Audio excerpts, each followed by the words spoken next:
my group, I am honored to present to you our topic about Marxism, a philosophy of education. By the way, what is philosophy of education? Philosophy of education examines the goals, forms, method, and meaning of education. And why do we need to study about it? It is because it has an important role to play in preparing for a career in teaching.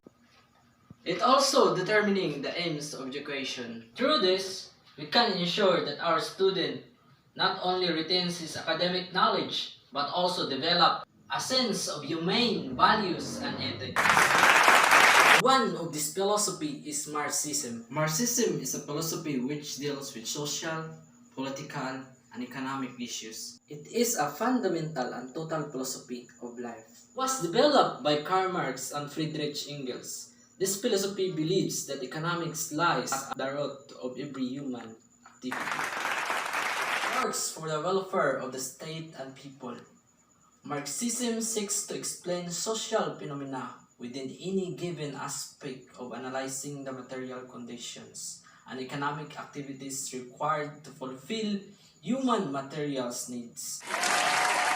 An idea which was born out from prevailing unequal class during the Industrial Revolution, and the society was dividing into two classes, where the rich are getting richer and the poor were getting poorer. Marx make the division of the class, namely bourgeois, or it also called ruling class or the rich, and the other one is proletariat, also called poor or slave. Karl Marx wants to remove inequality and change the capitalist into communalist society. Communalist society means the classless society where there is no division of class and everyone is treated equally. And now, how he will change? Only when he understands how in the past society was made a progress from one place to another, and to study this, he come up with recall dialectical materialism or materialistic concept of history. In reality, according to this philosophy, is the external material world. The value of this kind of philosophy is to treat people equally, irrespective of religion, sex, etc., to create a non-exploitive classless society. This kind of philosophy is against the religion. It is because they believe that religion creates conflict in the society. Karl Marx said that change is the result of struggles between two classes. It is because of economic condition. And how are we going to balance this? Here comes the importance of education. Since the philosophy is against the privatizations of education institutions, this means that one subject taught in educational institution, the curriculum should be all framed by the government. It advocates vocational and skill-based education so that individual is able to meet his needs. It also advocates knowledge that based on activity rather than theoretical. Secular education, this philosophy against the following and any particular religion because it believes that it was not good for social harmony. Aims of education. In this philosophy is to create a classless society where everyone were treated equally to improve the economic condition of the poor, to establish a communist society where there will be no exploitation of man by man. Universal and free education, this means education is for all. And the curriculum must be activity, vocational, and skill-based curriculum.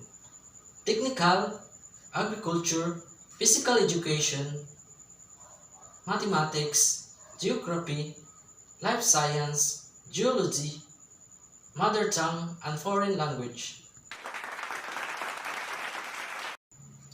Curriculum should also include subject which teaches the student cooperation and harmonious living in the society.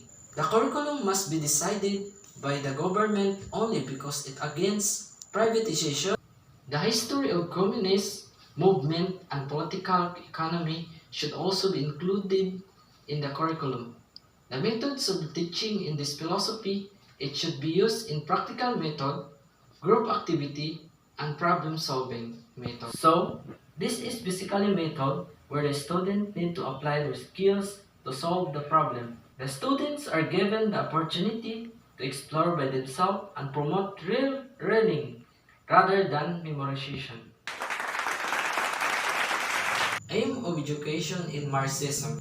Marxist education will lay on indoctrination of ideas and practices. In Marxist state, education aims at creating Marxist attitude and values.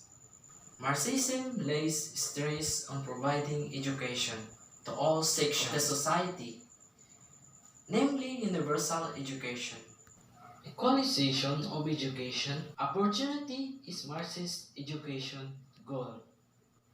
Education aims at maximum good to the maximum number. Social advancement is to be ensured through education. Education is considered as the greatest instrument of social change.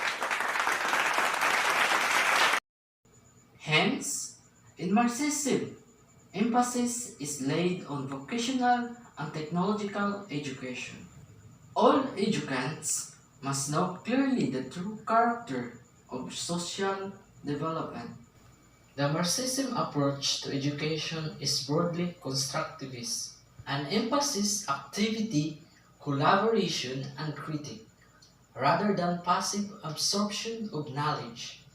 Emulation of elders and conformism. It is student-centered rather than teacher-centered, but recognizes the education cannot transcend the problems. Marxist education is absolutely state-controlled education. It attaches too much importance to the role of state education.